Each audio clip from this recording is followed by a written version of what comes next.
Horeb മലയിൽ മോശ ദൈവകൽപ്പനകൾ സ്വീകരിച്ചത് പ്രപഞ്ചത്തിൻ്റെ രാജാവായവന് കിരീടത്തിന് പകരം അവർ ശിരസിൽ മുൾമുടി അണിയിച്ചു. അവൻ്റെ ശിരസിൽ ആഴ്ന്നിറങ്ങിയ മുള്ളുകളേക്കാൾ അവനെ വേദനിപ്പിച്ചത് മനുഷ്യർ ചെയ്യുന്ന പാപത്തിൻ്റെ മുൾമുനകളാണ്. അവൻ ശിരസിൽ മുൾമുടി അണിഞ്ഞത് പാപികളായ നമ്മെ രാജകീയ കിരീടമണിയിക്കാൻ വേണ്ടിയായിരുന്നു. മറ്റുള്ളവർ നിന്നെ പരിഹസിക്കുമ്പോൾ, പാപത്തിൻ്റെ മുള്ളുകൾ നിന്നിൽ ആഴ്ന്നിറങ്ങുമ്പോൾ മുൾമുടി അണിഞ്ഞ ക്രിസ്തുവിനെ നോക്കണം. അവൻ നിന്നോട് പറയും, നിരാശപ്പെടണ്ട, ഞാൻ നിന്നെ മനസ്സിലാക്കുന്നു, ഞാൻ നിന്നെ മഹത്വത്തിൻ്റെ കിരീടമണിയിക്കും. 100 പട്ടാളക്കാരുടെ മേധാവിയായിരുന്നു ശതാധിപൻ.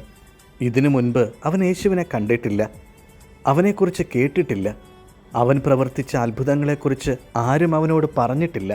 പക്ഷേ യേശുവിൻ്റെ മരണം കണ്ടപ്പോൾ കുരിശിൻ്റെ ചുവട്ടിൽ നിന്നവൻ നിലവിളിച്ചു, ഇവൻ സത്യമായും ദൈവപുത്രനാണ്. ജീവിതത്തിലെ സഹനവേളകളിൽ നീയും കുരിശിൻ്റെ ചുവട്ടിൽ നിൽക്കണം. ശതാധിപനെ പോലെ ഏറ്റുപറയണം, എനിക്ക് വേണ്ടി കുരിശുമരണം വഹിച്ച ദൈവപുത്രൻ എന്നെ രക്ഷിക്കും. കാരണം കുരിശിൻ ചുവട്ടിൽ നിൽക്കുന്നവനെ കുരിശുമരണത്തിൻ്റെ യഥാർത്ഥ അർത്ഥം മനസ്സിലാവൂ.